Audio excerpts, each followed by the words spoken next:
Hi, depending where you are, good afternoon, good evening. Welcome to this webinar on how and why to take daytime long exposure photographs with neutral density filters.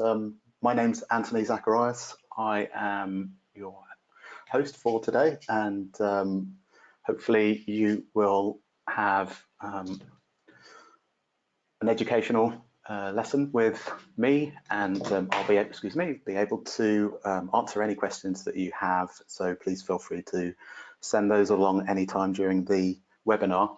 We'll address those a little bit later on once we run through a few things. Just a little bit about myself. I'm a long exposure photographer, specializing really basically on architecture and travel landscape long exposures, and I'm fortunate to be a brand ambassador for BenQ, who are kindly hosting this webinar today, and also for Hoya Filters. I'm also the author of Mastering Long Exposure Photography, which is a book, as you can see, that concentrates on all aspects of long exposure, not just neutral density filters, but star trails, astrophotography, night shots, that sort of thing. So please feel free to check that out. It's just a very broad view of some of my work. I will have a lot more for you to see if you wish on my website at antonyz.com. You can also find more tutorials and tips and articles, that sort of thing. So please do feel free to check that out as well. So today we're going to sort of cover neutral density filters, daytime long exposures rather than low light photography and that sort of thing. Many of you should know, I would assume, or may know what is a neutral density filter. For those that don't, it's basically a darkened piece of glass, as it says there.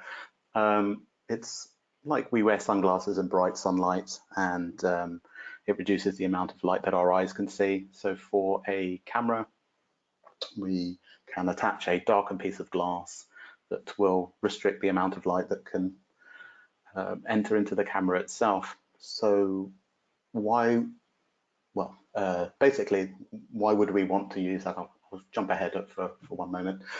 So why do we want to shoot long exposures with ND filters? Well, ultimately, to control exposure, control the brightness of the amount of light and the image when we are photographing it. So if we want to use a slow shutter speed in bright daylight, normally we would get a lot of overexposure quite quickly. Shutter speeds will be very fast, and we'll end up with, as I say, bright areas, hot spots in our images. So if we want to add blur to an image in bright light, for example, or shoot with a wide aperture, which is quite common in portrait photography, if you want to use a f1.8, f1.4, that sort of thing, on a bright sunny day, that will inevitably let in too much light. Naturally, having longer exposure time allows you to capture more time in your photograph, which may be something that you specifically want to do.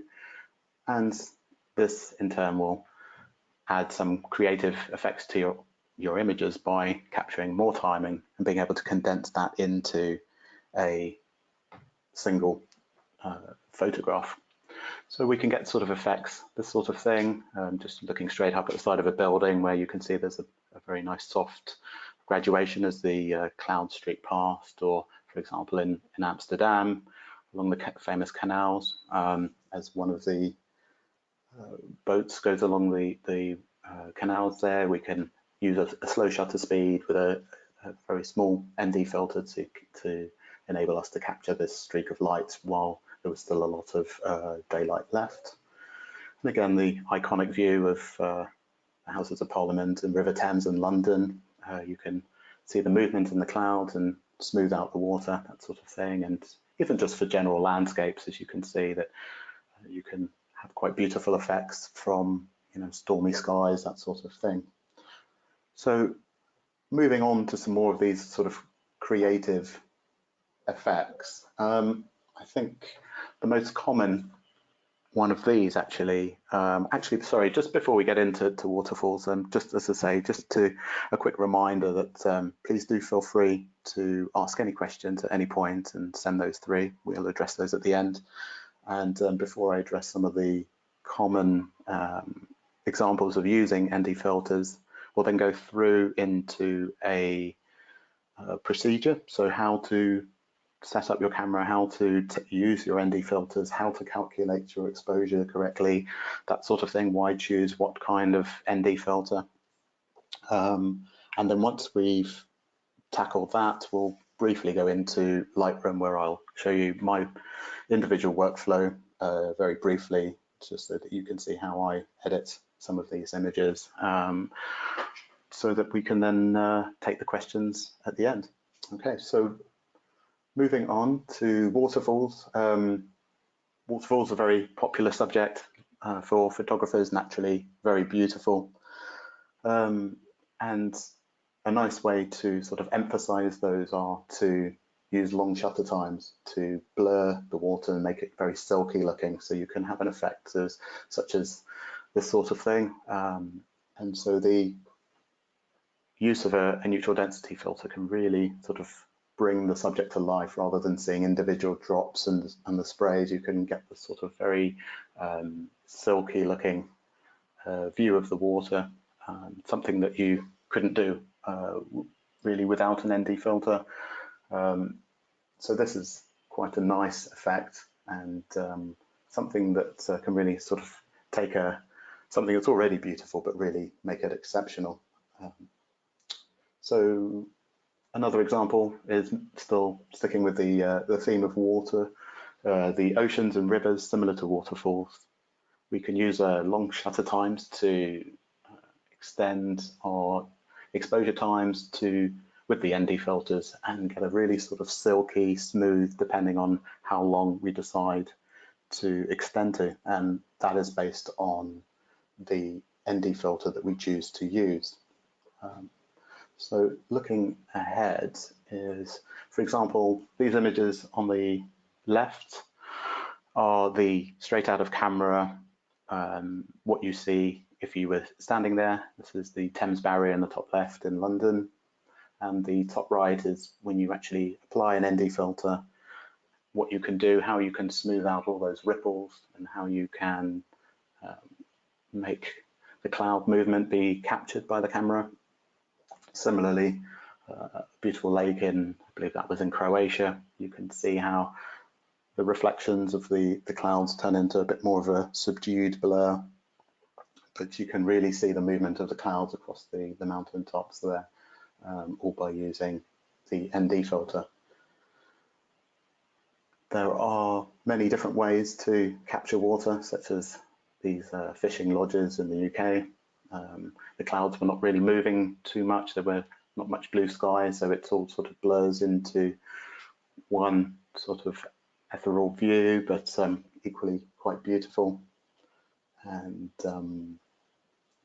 in Iceland, you can see as the tides were coming in and out, you get quite a misty, sort of less smooth view, but you can still see some texture there on the water.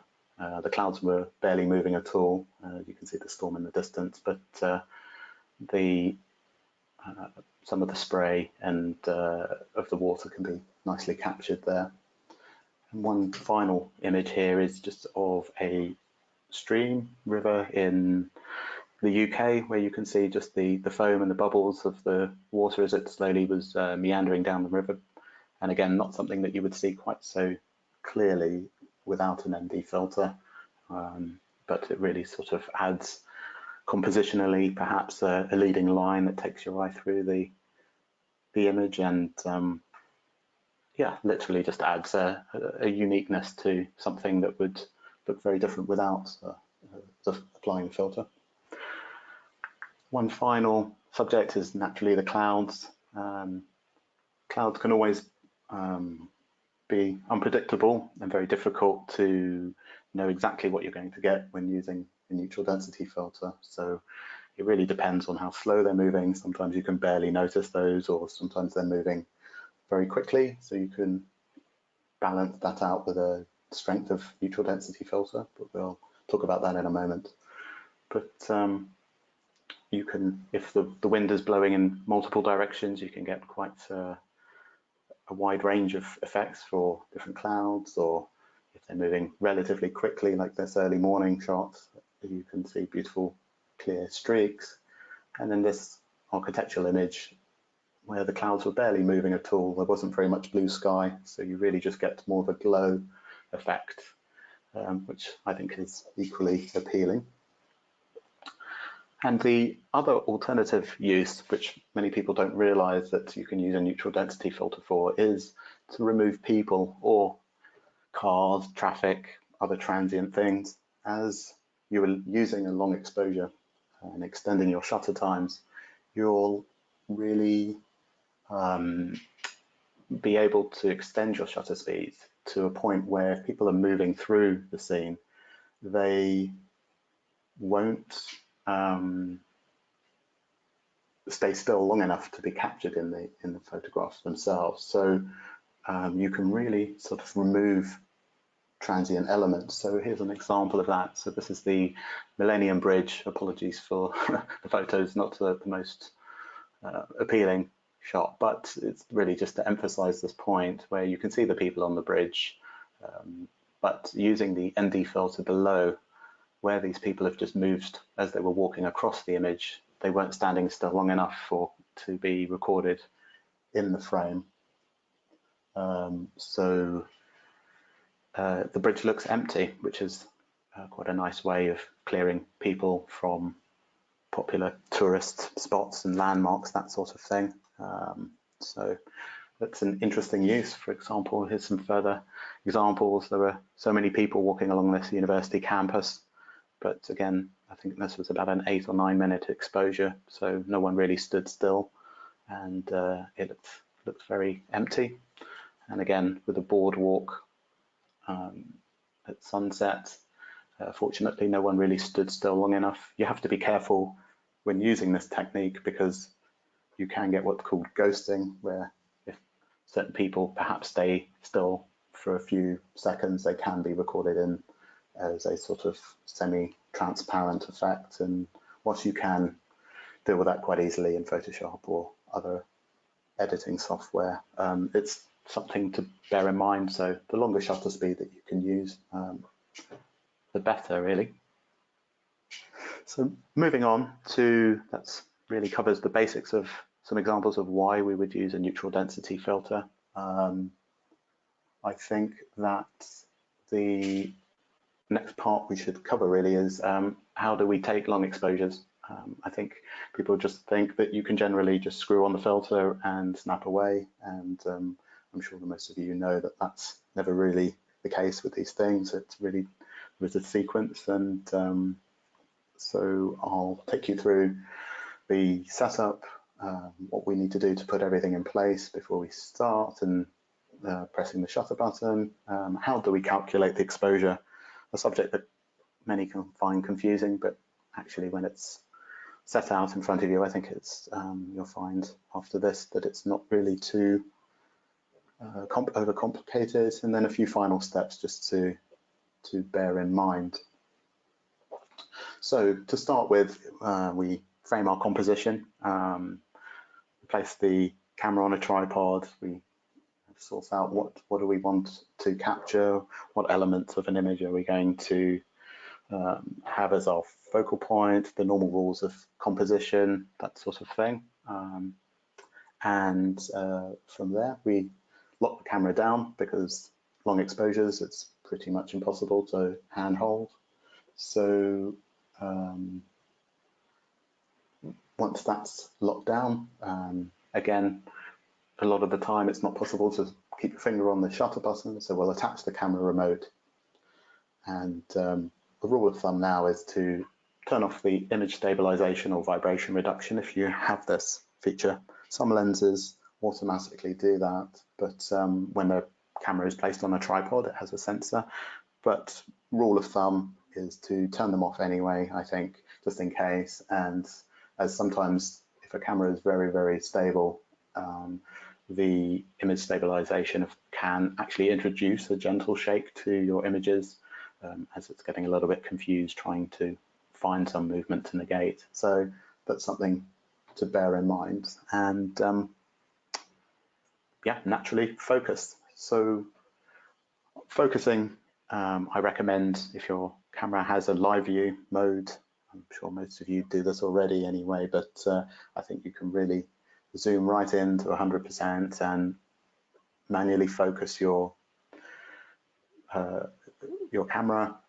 I always straight away turn off my autofocus, because once you apply the neutral density filter onto the front of the lens, you'll actually find that if you've forgotten, which I've done quite a few times sadly, the camera then starts hunting, trying to focus, but can't properly through the darkened glass. So put your camera onto manual focus and just manually do that through live view.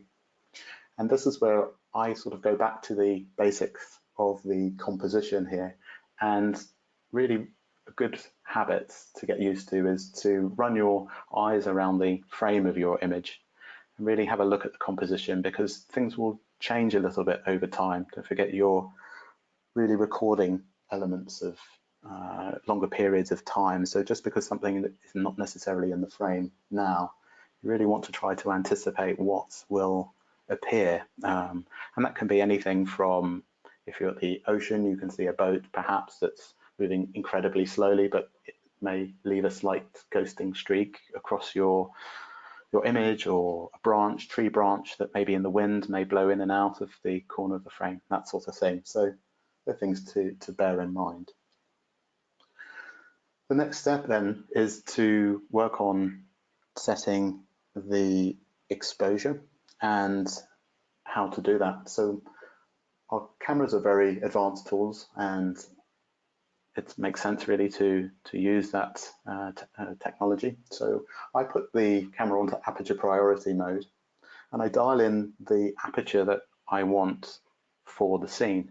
And I think a common mistake here with a lot of photographers who are using neutral density filters are that they naturally think that you want to use as long a shutter speed as possible. So the instinct there is to close down the aperture to the smallest it can be, so f22, that sort of thing. But actually, the idea is to not really do that. It's to use your aperture correctly, but in the same way that you would want to work out the depth of field for the scene that's in front of you. And the way to extend the shutter time is actually not by closing down the aperture, but by using the correct or desired neutral density filter. So I'm not going to get into the sort of physics of diffraction, but using an aperture beyond f18, so f22, can really affect the sharpness of your image just due to lens optics and physics and that sort of thing. So I really don't recommend going too far with your aperture. So usually I find that if it's a landscape, that sort of thing, f11, f16, perhaps f18, they usually give me sufficient depth of field. And then once you've taken this photograph, you can then, of course, using the lowest ISO, to ensure that you keep the best quality for preventing noise into your images.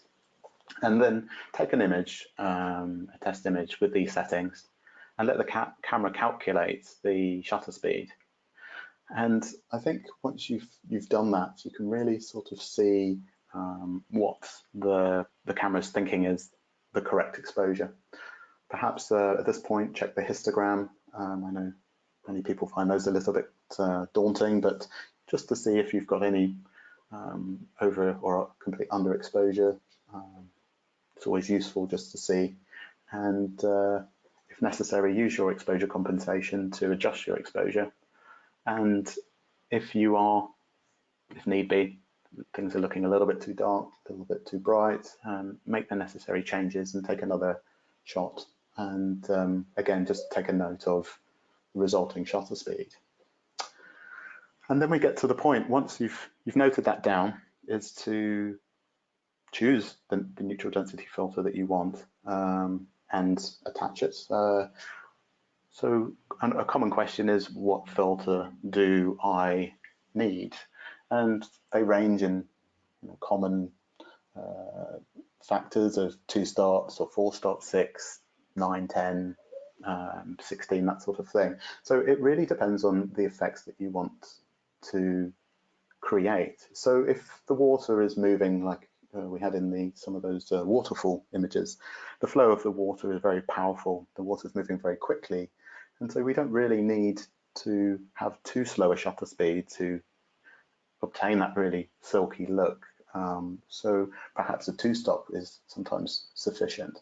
But if we're taking photographs and the clouds are moving very, very slowly, or there's just a very gentle lapping of the water in the ocean or in a lake, then sometimes a 10-stop or beyond will really give you sufficient time to flatten that water out, if that's the creative look that you're trying to achieve. It really depends on how much light you want to reduce and how long a shutter speed you think that you need to obtain the effect that you want. I think over practice and experimentation, you'll find that you get quite good at guessing the speed of clouds and movement of water, and deciding on what neutral density filter that you want to achieve the results that you hope to. So we attach the desired neutral density filter, and we still have in our mind or written down the shutter speed that the camera has calculated for us. And we now have to recalculate shutter speed based on the strength of the filter that we've attached. So ultimately, it's a little bit of maths. There are apps available to help us do this, but just to explain very briefly on how to do that, ultimately we want to double the shutter speed for every stop of light that we reduce. So here's an example. In black we have just a little short, small range of shutter speeds from 1/1000th of a second all the way through to 1 minute. Before we had placed our neutral density filter onto the camera, we had a base exposure that came up with 1/125th of a second at f11 ISO 100. So we dialed in f11 and the ISO, so that won't actually change. And from our base exposure, we decided for example, a 6-stop neutral density filter. So to calculate the resulting shutter speed, which in this case it will end up being 1/2 a second, it's quite simply the process of just calculating from 1/125th of a second, which was our base exposure before we put on the neutral density filter, and then halving that 6 times to get the resulting speed. So 1/60th is 1, 1/30th is 2 stops, 1/15th is 3, 1/8th 4, 1/4 5, and 1/2 is the 6, and that's for the 6-stop. ND filter is literally worked out to 1/2 a second. For example, if it was a 10-stop, then we would keep going and then count all the way up to 10. So it would be 8 seconds. And it's really quite simple, quite straightforward. Really just you need to think about simple calculations based on the number of stops on your neutral density filter. But I think it's relatively straightforward to eventually be able to do in your mind. But as I say, there are plenty of free apps for your phones that can literally allow you to dial in all the different settings and the neutral density filter that you have, and it will calculate it for you. And then quite simply, we then choose manual mode because we now have our revised shutter speed. The aperture and ISO remain the same, so we dial all of those settings in. And we're pretty much ready then to take the photograph. Just a short point to bear in mind that most manual modes on DSLRs only allow you to use that functionality up to 30 seconds. So if it's beyond 30 seconds, you'll need to use bulb mode, which is where you have to use a remote trigger or to control the length of time that the shutter remains open. So you literally just lock it open for the desired effects, desired time frame, and you're ready to take the photograph. Just before you actually trigger it, there's one last thing that I recommend, or in fact 2 last things I recommend you you do. One is to consider using mirror lockup. That's a option for non-mirrorless cameras where you can set the mirror in the camera to an upright position so that when you release the shutter, there is no vibrations from the mirror snapping into place. An alternative to do that is to use the live view mode, because that will already have the mirror locked up, and that can just help retain some extra sharpness to your image. And one other important thing to do is to cover your viewfinder. You may have heard the expression light leak.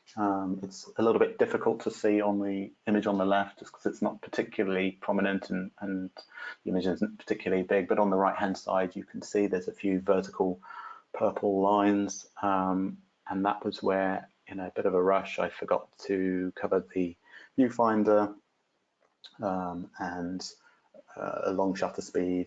I think this one was in a couple of minutes duration, and sadly light was able to enter the camera through the viewfinder and affect the resulting image. So that's something worth noting. I think some Nikon cameras have a little switch to enable you to do this, and Canon have little rubber eyepiece covers, that sort of thing. It really doesn't hurt to have a bit of black non-adhesive tape that you can apply to the viewfinder, and that's always useful to have to hand.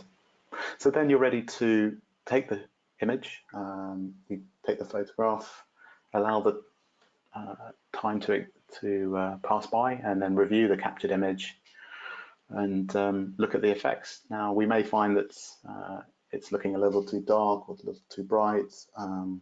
Be careful when looking on the viewfinder, the LCD screen, because don't forget they're backlit and they're not going to give you a very accurate representation of light or dark.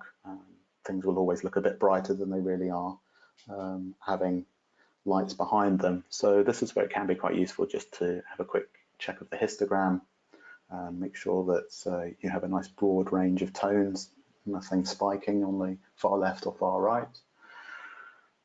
I normally zoom in playback mode just quickly, just to check that the image is in very sharp focus. You never know, things can move while you're putting on the ND filter itself. You can knock the camera, accidentally kick the tripod, the wind can move it, that sort of thing. So really check at 100%, because there's nothing more disappointing to go to all this effort and get to fantastic places, and when you get back to your computer screen and you enlarge your images and then you see that actually that the focus was not on point. Check the composition again, as I was saying, just really around the edges of the frame, just make sure that nothing really kind of distracting, tree branches, that sort of thing, came into your image. And naturally, if need be, you can always recompose and start the process again. And then if the image is under or overexposed, then naturally you'll want to take another image, so you can increase or decrease the shutter speed. Sometimes some people say that it's worth adding an extra sort of 10–15% to the exposure time, just generally as a rule of thumb, once you've calculated them.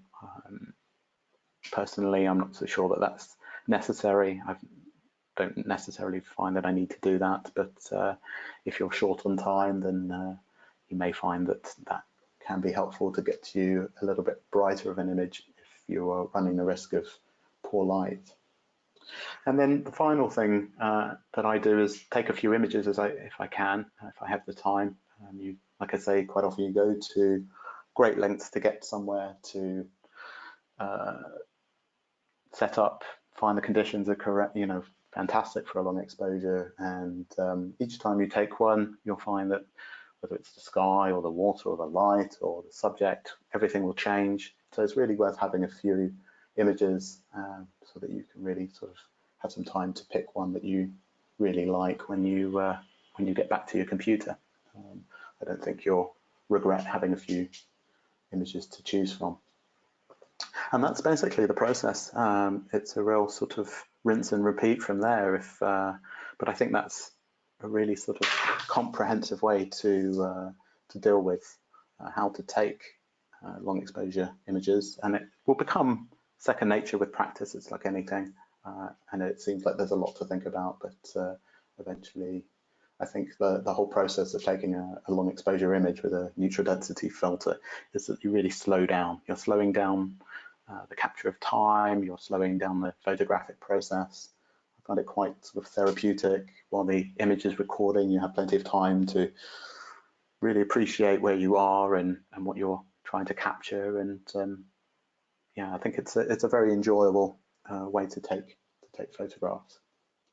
So moving on to the next part, before I move straight over to Lightroom, just to show you a very quick rundown on one of particular image and how I edit that, I just wanted to point out, and this really isn't trying to be a sales pitch at all, this is really for me to provide the knowledge of long exposure photography to you guys, but I just wanted to have a quick shout out to BenQ. I'm currently using one of their monitors. As I say, I am one of their ambassadors, and proud to be, but also proud that I was using their products for a long time before I became an ambassador. And recently I've had the privilege to use this new SW270C monitor.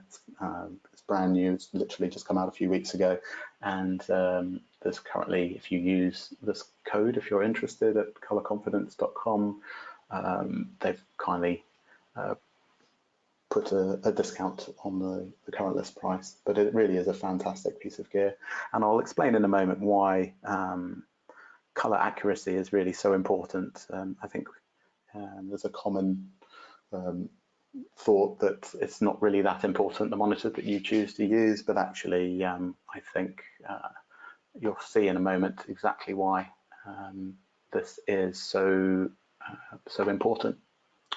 So moving into Lightroom, we've got an image here of the iconic Tower Bridge. As you can see in the top left, this was 84 seconds at f/18, ISO 100 at 20 millimeters. And this is literally straight out of camera. It's a RAW file. I'm not going to get into the benefits of shooting in RAW or not, but I think, or I hope most of you do already shoot in RAW for flexibility. But I think here, just to really sort of run through the basics of a basic edit so that you can see taking this image from here to look like this as the final image. And as you can see, as I flick through from before to after, they're very small edits, but I think you'll find that they really make this image pop and a lot more striking straight away.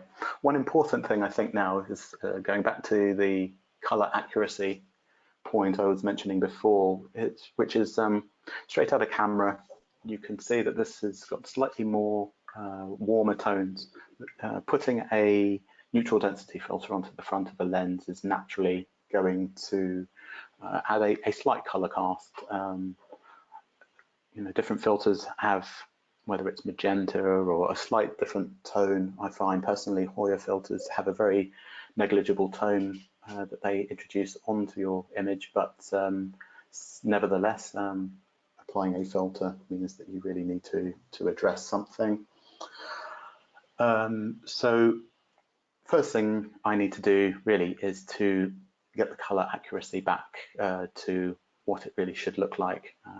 So the first steps here, moving over to the panel over here on the right, is the profile, color profile, and we can see that this is actually Adobe standards. And the fantastic thing with the BenQ monitors is that they cover the whole range of or roughly 99% of the Adobe color space, which, although that's not as large as what our eyes can see, that's certainly larger than what you can print and see afterwards. So it's really important, I think, to, before you can start editing your images properly, to have the ability to see them accurately, which is where the importance of a color accurate monitor comes into play.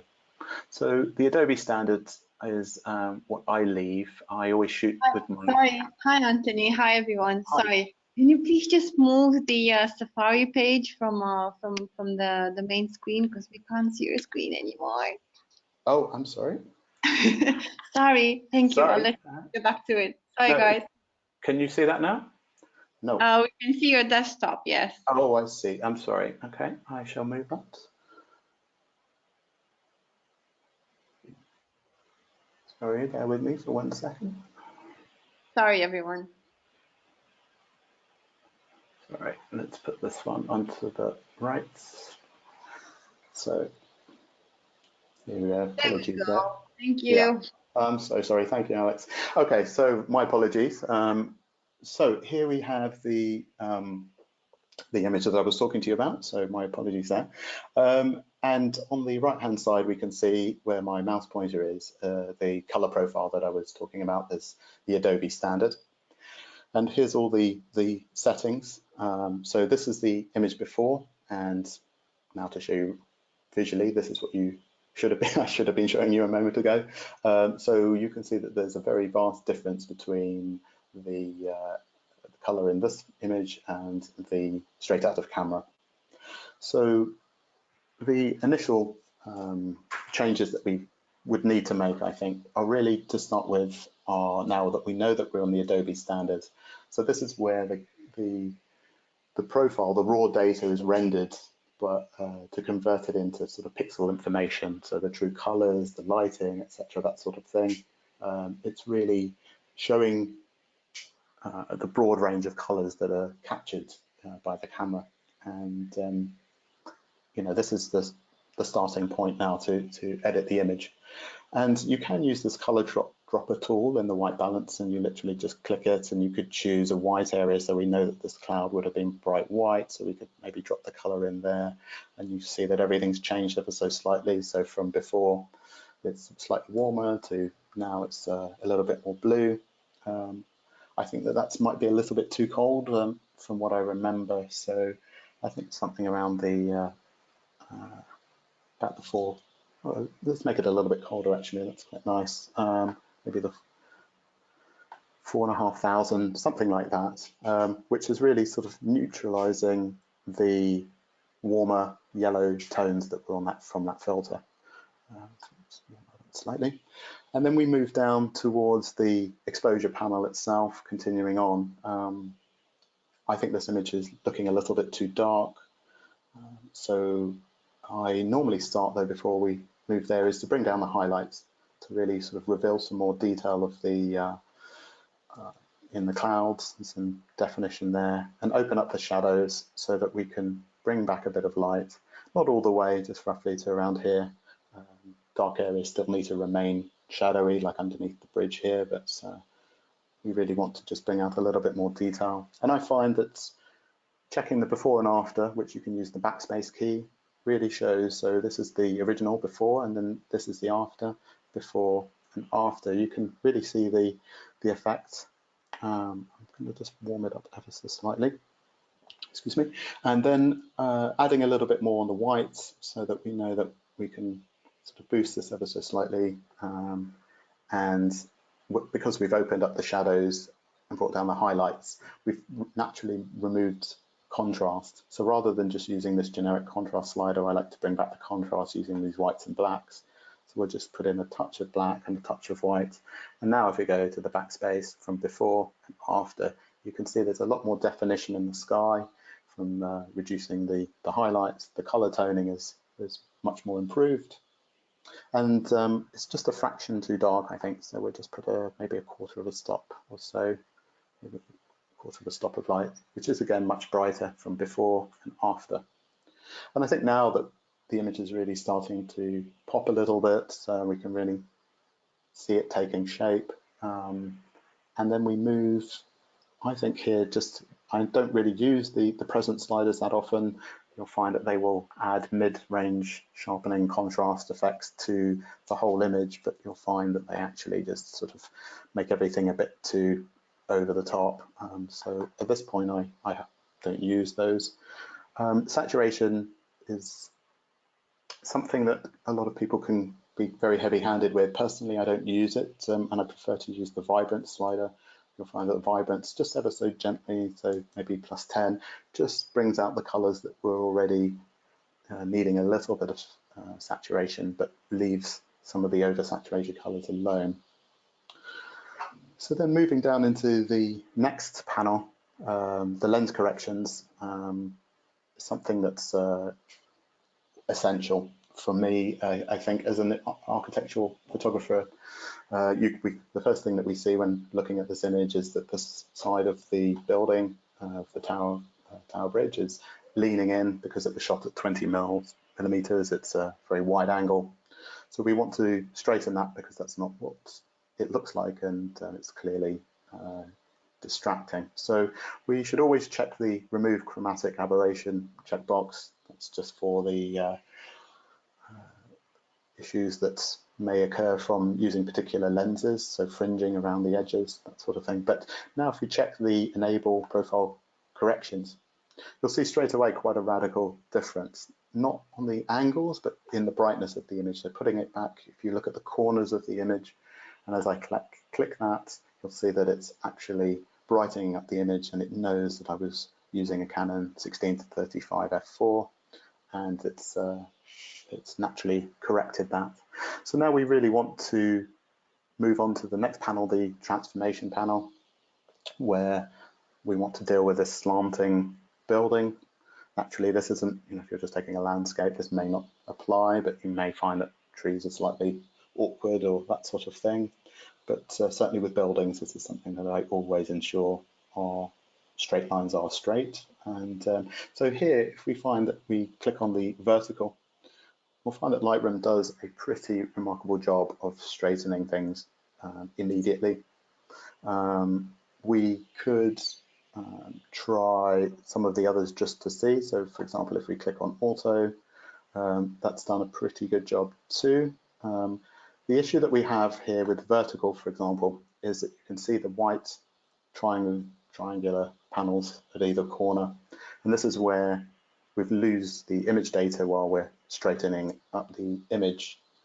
And there's quite a lot of data missing there. So actually, if we look at the auto panel, this has done a better job, albeit cropping the image slightly to not have any information that we actually have to make up particularly. So the images, the tower itself is pretty straight. The buildings in the horizon are.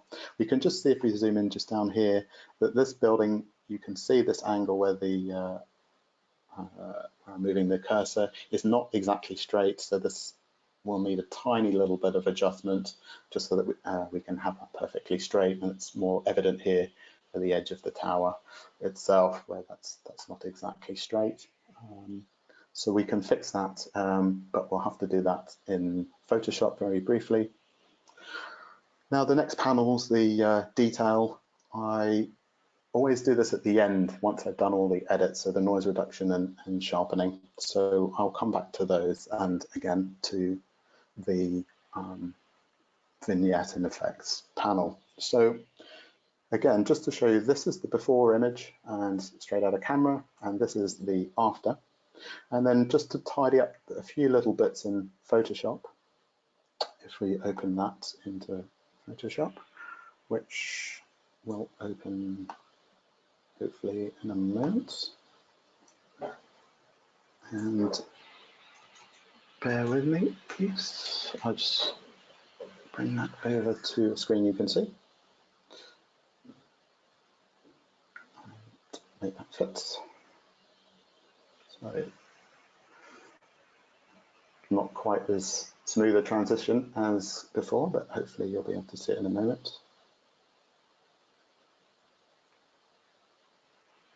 Well, I say that with all the optimism of something that's not playing ball, but should have that for you in 2 seconds. It's amazing when you're doing something live, how these things never actually go according to plan. Goodness, sorry. Right.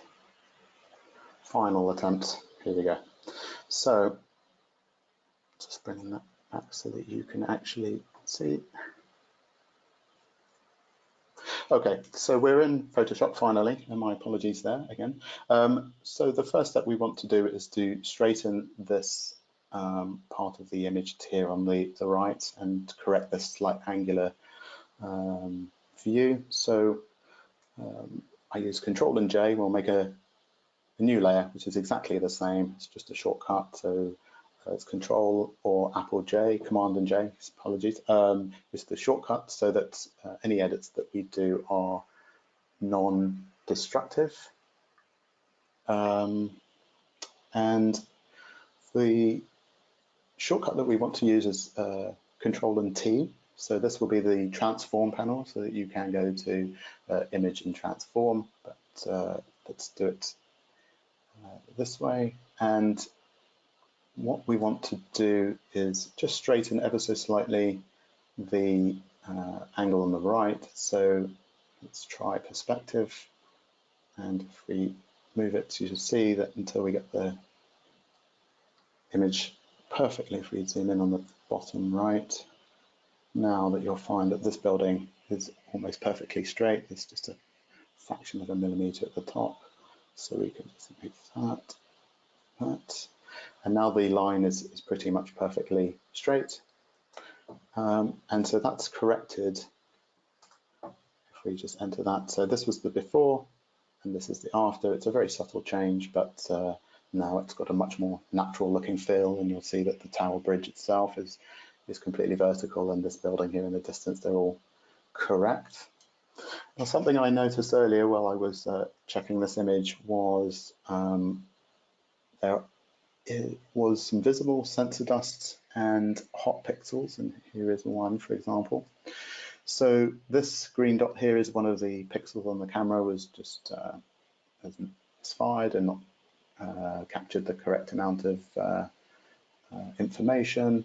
So all we need to do here is click the patch tool, which is this icon here, literally just draw around it, and then we can just drag to the next section and it's disappeared. So that's gone.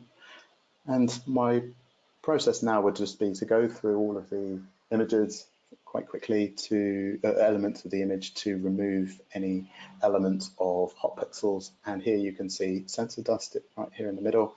Using a small narrow aperture for a long period of time makes the camera really sort of capture any sensor dust that you have. So the same process, we just circle the sensor dust and then literally just drag to an element next to it and remove the highlighted area, and you'll find that that disappears. And we can see there's another area here, for example. And those are quite basic edits that I would personally do in, move that back, in Photoshop. For example, we could see if you really wanted to remove people, you can see that this person was staying relatively still during the 85 seconds, whereas this person here is slightly blurry where they've been moving their head. You could then clone those out if that was something that you wanted to do.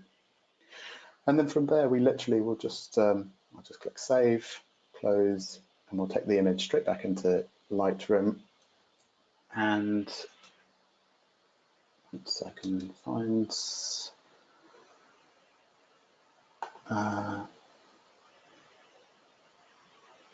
once I can find Lightroom, and here we go. So this is now the image that we've just edited, and let me just ensure that we can see this. Apologies again. Everything is managing to resize itself for these windows. But what we can do now is just apply the final changes to our image, which is the sharpening and noise reduction on this panel here.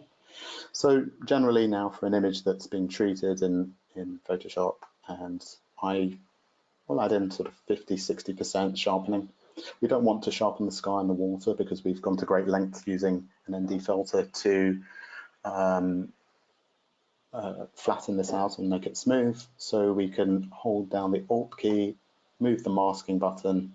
You can see in the distance lots of some more sensor dust that I've missed, but you'll be more meticulous than I am. And as we slide across, you can see where the sharpening is going to affect on the image. So we only want to do some of the edges.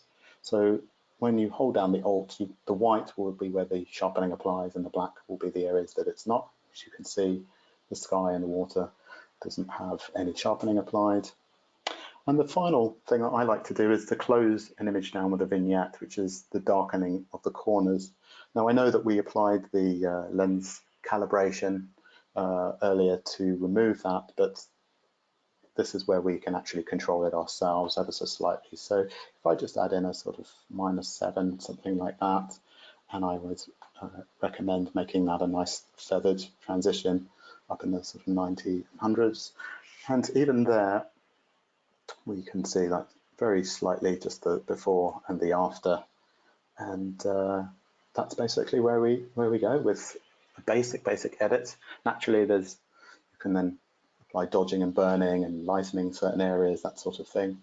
But I think if you now see the images from that we had before, so it's a great difference now from the original straight out of camera into something far more respectable, something that looks much more accurate color-wise than to what we saw when we were standing there at the time. So that's everything at this point that I have to inform you with, I think. Hopefully you found a lot of that very useful. Apologies again for the technology letting me down, but that's part and parcel of these things. I think it would be useful now to address some of the questions, and I can see that we have had a question from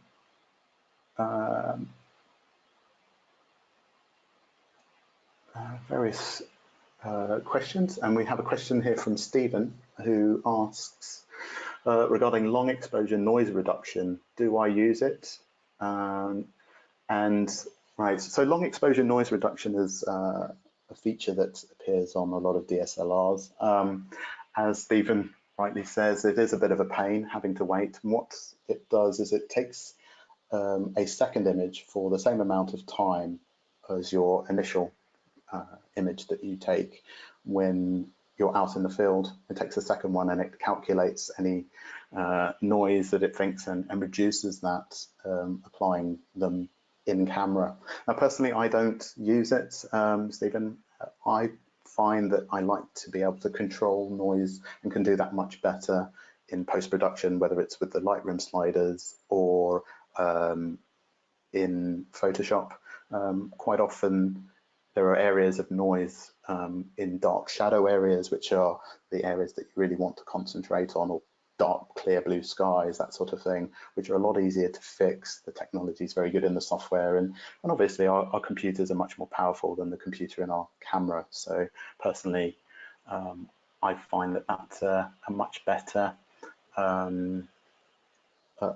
way to do it, and also it saves time and battery power, because long exposures really do plow through the batteries when you're out in the field, because the camera's working for a lot longer period of time than just taking a very quick image. So no is the short answer to that. And a quick question from Mario. Ciao Mario. It says, Anthony, my Canon locks the viewfinder when doing long exposures. Should I still tape it? No, I mean, if your viewfinder is covered, I use a Canon 5D Mark III, which is, although full frame, doesn't have the option to lock the viewfinder. And this only really applies to non-mirrorless cameras as well, because I believe, but the camera that I have has a little rubber contraption on the camera strap, which I've changed, but you can apply to fix over your viewfinder. But I find that actually just using a bit of dark tape lightly, that doesn't have just make sure it doesn't have very strong glue, so that it doesn't leave any residue, and just put it on ever so gently, and I find that does the perfect job, really. So that's that sort of main question, main issue. And what ND filters would I recommend as a starter pack, which is a question from John. Again, this really depends personally on your personal taste. I think I really jumped straight into a 10-stop filter. I really enjoyed the effects that I saw and found that it gave me a lot of flexibility. For example, this image in front of you of Tower Bridge is taken with a 10-stop filter. So you really have the option to flatten down the water nicely, which you wouldn't really have the opportunity to do with a weaker neutral density filter, like a 2 or 6-stop, that sort of thing. You really want to be able to extend your shutter times. The next filter I found myself buying was a 6-stop, so that I did have a bit more flexibility and that I could then stack those two together to have a 16-stop filter. You can stack the screw-in filters, but you will find that you have quite a lot more pronounced vignetting on the edges of the corners of the images by doing that. So you really want to shoot a bit wider than you really intend to have as your final composition, so that you can crop that out once you've got back to your computer.